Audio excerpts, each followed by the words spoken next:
Good morning students, I Amita Seat welcomes you in BBVN online classes and I am back with a new poem that is Keeping Quiet, which is written by Pablo Neruda. Okay, so students, Pablo Neruda, he was a very famous poet and it is his pen name. Okay, वो लिखते इस नाम से हैं Pablo नेरूडा से, because वो जैन नेरूडा से बहुत ज़्यादा इम्प्रेस थे, इन्फ्लुएंस थे, इसलिए उन्होंने अपना नाम पैब्लो नेरूडा रखा. Okay, so he is famous for very different kinds of works.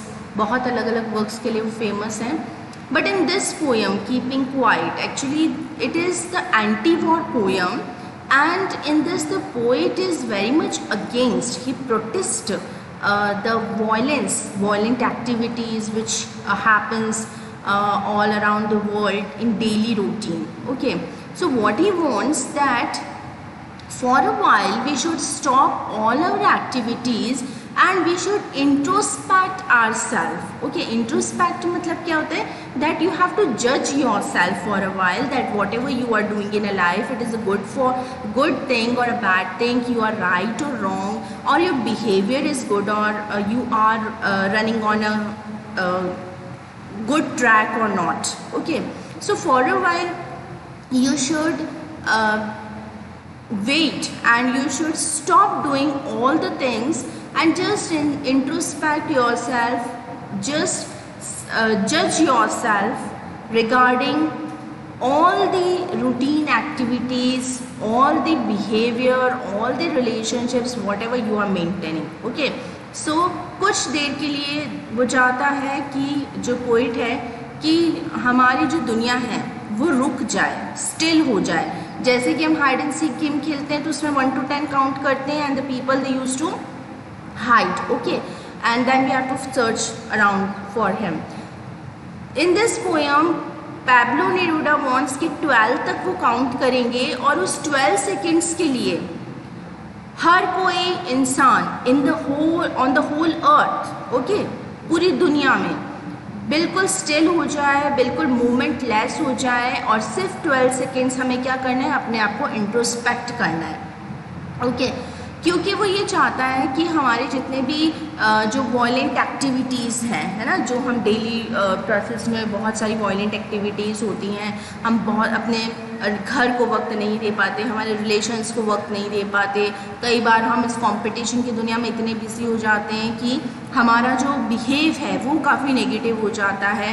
तो द पोइट वॉन्ट्स कि for the 12 seconds just stop everything, be motionless, और आप 12 सेकेंड्स के लिए अपने आप को जज करिए कि आप कर क्या रहे हैं एक्चुअली लाइफ में, और जो कर रहे हैं वो सही है या गलत है. ठीक है, so for a while you have to stop. Now let's start the poem actually कि what is the main motto और what is the main theme of the poem. In this poem actually Neruda wants to tell that there should be enhancement of mutual understanding among all the people, all the human beings. Okay, mutual understanding होनी चाहिए.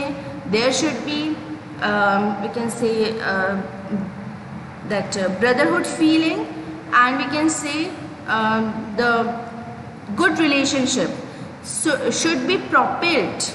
Okay, अच्छे relationships propelled होनी चाहिए. अच्छी जो हम कहते हैं ब्रदरहुड रिलेशनशिप्स होते हैं वो आगे बढ़ने चाहिए. सो वो ये चाहते हैं कि थोड़ी देर के लिए हम इंट्रोस्पेक्ट करके हमारी सारी चीज़ों को सुधारें और फिर एक नई चीज़ स्टार्ट करें. अगर हम गलत हैं तो नए रिलेशनशिप्स वापस से स्टार्ट करो और दुनिया में क्या बनाओ, पीस बनाओ. ठीक है, दुनिया में क्या मेंटेन होना चाहिए, पीस मेंटेन होना चाहिए. इसलिए वो हमें ये सारी चीज़ें करने को कह रहे हैं. ओके, तो सो ही जस्ट वॉन्ट कि we should clean our heart and we should ennoble all the human beings.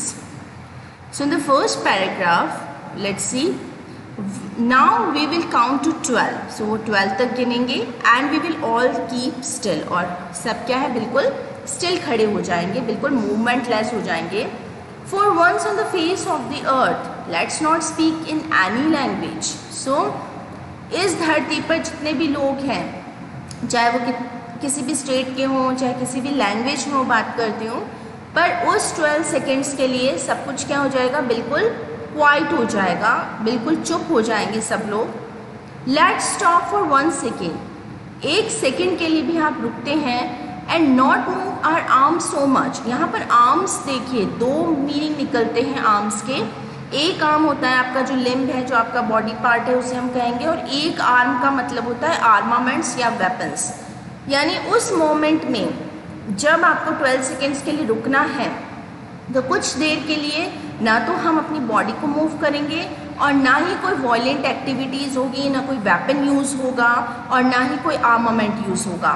It would be an exotic movement. Exotic means very unusual, यानी काफ़ी विचित्र सा वो पल होगा जिसमें हम सारी दुनिया से डिस्कनेक्ट हो जाएंगे और सिर्फ किसके बारे में सोचेंगे, हम अपनी जजमेंट के बारे में सोचेंगे, अपने आप को इंट्रोस्पेक्ट करेंगे।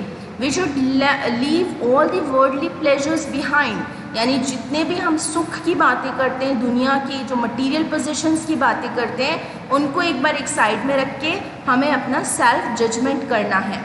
विदाउट रश, विदाउट इंजन्स, ना कोई रश होगा, ना कोई भीड़ होगी इधर उधर, और ना ही कोई व्हीकल्स चलेंगे। We would all be together, हम सारे एक साथ मिलके क्या होंगे, we will keep quiet for 12 seconds in a sudden strangeness, और अचानक से हम बिल्कुल ही अजीब से विचित्रता में अपने आप को जज करेंगे, ना एक दूसरे से बोलेंगे और पूरे वर्ल्ड से डिस्कनेक्ट हो जाएंगे। पूरी दुनिया ही अपने आप में क्या हो जाएगी, एक दूसरे से डिस्कनेक्ट हो जाएगी और सारे लोग अपने आप को क्या करेंगे, इंट्रोस्पेक्ट करेंगे।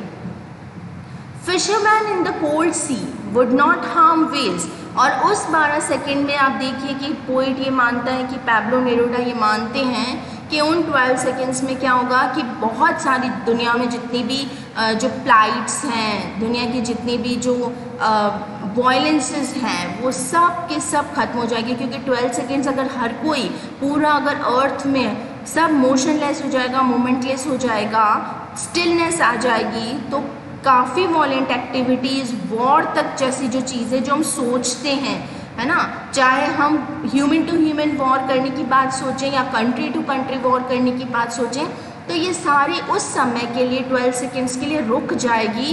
कोई इंसान शायद किसी एनिमल को हर्ट नहीं करेगा, कोई इंसान किसी दूसरे इंसान को हर्ट नहीं करेगा, ठीक है। और ये जितनी भी जो कॉन्स्पिरेसीज हैं, वो कॉन्स्पिरेसीज भी बिल्कुल रुक जाएंगी, थम जाएगी, पूरी दुनिया उस 12 सेकेंड के लिए शांत हो जाएगी।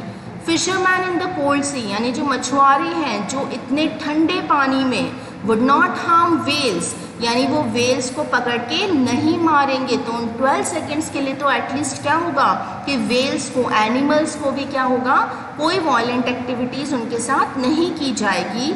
And the man gathering salt, और जो मैन जो सॉल्ट इकट्ठा करते हैं, आपने देखा होगा ना कि सी और ओशंस के पास में लगून्स होते हैं, उन लगून्स में क्या होता है कि छोटे छोटे से लगून्स बना के, यानी ब्लॉक, मतलब कुछ एकड़ तक ब्लॉक्स बना के उसमें पानी इकट्ठा कर दिया जाता है। और फिर क्या होता है कि in the presence of sunlight वो जो वाटर जो होता है वो इवेपोरेट हो जाता है, पीछे क्या बन जाएगा, बच जाएगा, the salt will be left. क्यों? क्योंकि ओशियन एंड सी वाटर क्या होता है, सॉल्टी होता है। तो जब वो एवेपोरेट होगा तो पीछे क्या अपने छोड़ जाएगा, सॉल्ट छोड़ जाएगा, ठीक है।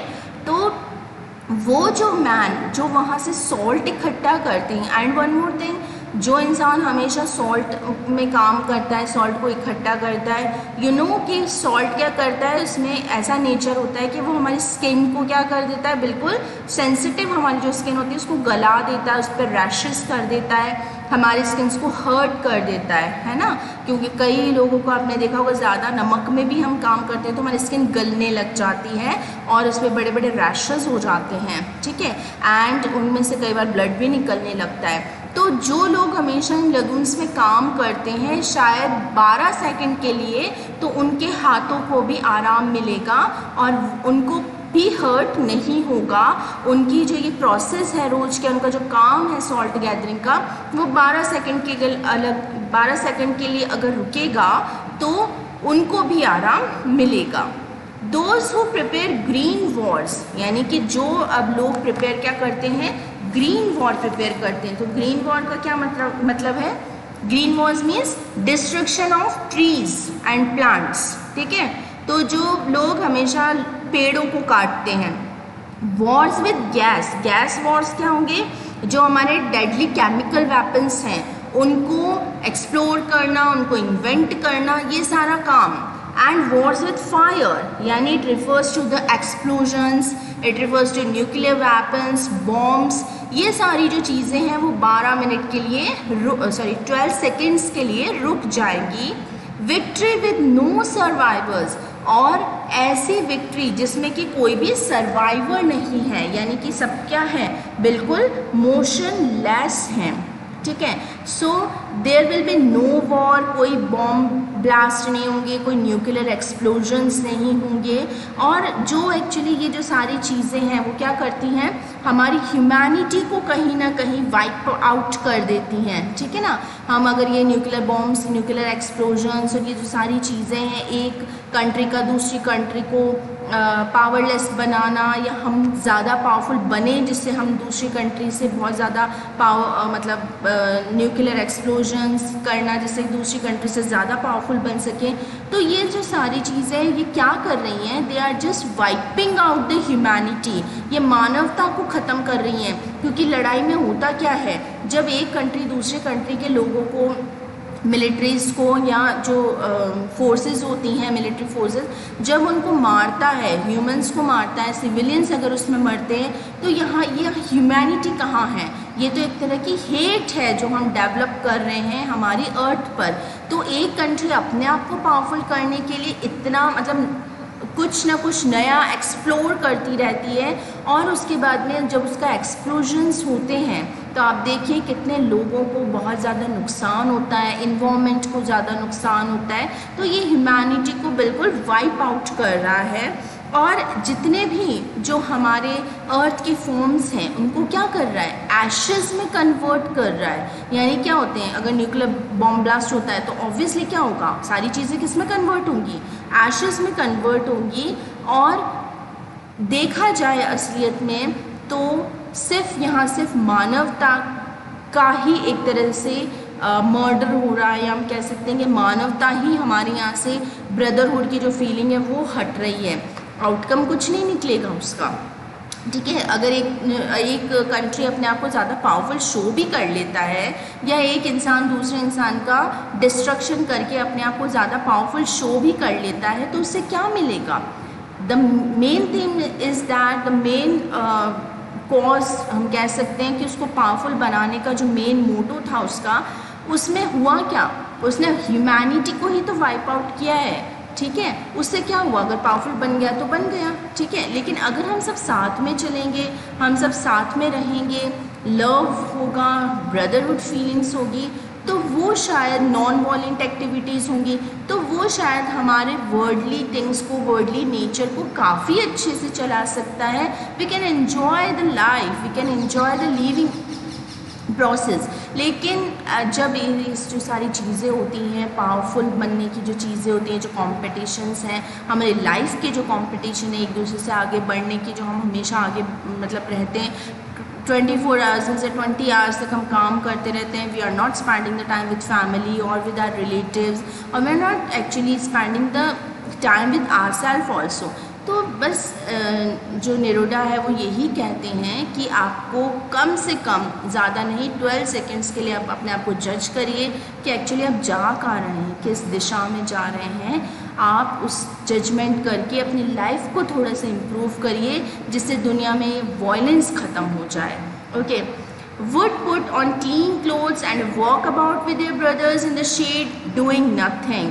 तो जब आप ये सारी चीज़ें ख़त्म हो जाएंगी, कोई ग्रीन वॉर, कोई war with gas, fire Wars, कुछ नहीं होगा, कोई वॉयलेंस नहीं होगा, तब जब आप 12 सेकेंड्स के लिए अपने आप को इंट्रोस्पेक्ट करके और ये जान लेंगे कि हम कितने गलत हैं। हम इस कंपटीशन में, जो फालतू का कंपटीशन है, हम दुनिया में कंपटीशन करने नहीं आए थे। हम हेल्दी कंपटीशन कर सकते हैं, बट ये जो नॉन वायलेंस एक्टिविटीज़ हैं, जो वायलेंट एक्टिविटीज़ जो हम रोज़ करते हैं, एंगर शो करना, हमारी है ना फ्रस्ट्रेशंस रिलेटेड जो भी हमारी थिंग्स हैं, तो ये सारी क्या चीज़ें, नेगेटिविटी है, एंगर, फ्रस्ट्रेशंस, नॉन सेटिस्फैक्शन, है ना, bad competitions, than jealous, envy जिसे हम बोलते हैं। तो ये सारी चीज़ें क्या हैं, दिस इज़ अनहेल्दी कॉम्पिटिशन जो हम रोज़ करते हैं। ठीक है, तो हमें नेरोडा ये बोलते हैं कि हमें हेल्दी कंपटीशन करना है, दुनिया में आगे बढ़ना है, लेकिन with the help of peace. ठीक है, with the help of non violent activities. Okay, और जब ऐसा हो जाएगा, आप अपने आप को जज करेंगे और आप खुद सोचेंगे कि आप बहुत गलत कर रहे हैं, तो आपका नेक्स्ट स्टेप क्या होगा, आप लाइफ में एक रिसोल्यूशन करेंगे और उन लोगों के साथ जो आपके दोस्त हैं, जो आपके रिलेटिव्स हैं, जो आपकी फैमिली, उनके साथ हाथ में हाथ डाल के न्यू क्लोथ्स पहनेंगे। न्यू क्लोथ्स मतलब आप समझ रहे हैं ना, यानी कि आपका पुनर्जन्म है, एक तरह से आपने कुछ न्यू स्टार्टिंग करी है। ठीक है, सो आप वो न्यू क्लोथ्स पहन के अपने जो close near and dear ones जो हैं उनके साथ टाइम स्पेंड करेंगे, and in the shade doing nothing. और शेड मतलब क्या है कि all the amalgamation of all the colors into one color। Shade मतलब, इन द शेड मतलब क्या है कि जितने भी एमालगेशन मतलब मिक्सचर हो जाना of many colours into one colour, यानी जितने भी अलग अलग टाइप के जो लोग हैं, अलग अलग आपके रिलेटिव्स, आपके फ्रेंड्स, आपके नियर डियर वंस, जितने भी अलग अलग जो कैरेक्टर्स हैं, वो सब उस छत के नीचे एक हो जाएंगे। They will amalgam into one colour, क्योंकि आप उन सब के प्रति क्या करेंगे, बहुत दया भाव रखेंगे, बहुत पिटी शो करेंगे, बहुत ब्रदरहुड शो करेंगे। Okay, you will love your loved ones. Okay, doing nothing, और मतलब आप इतना कुछ करने की ज़रूरत ही नहीं है, सिर्फ इंट्रोस्पेक्ट करके ही आप अपने सारे जितने भी रिलेशंस हैं उनको निभा सकते हैं। ठीक है, so we will study the next paragraphs in the next video, and I hope you understand the poem, and I have sent you the new syllabus also, that many of the parts of prose and poetry, they are deleted. So take care of those things, and we'll continue according to the new schedule. Okay, so happy learning till then, and please update your homework.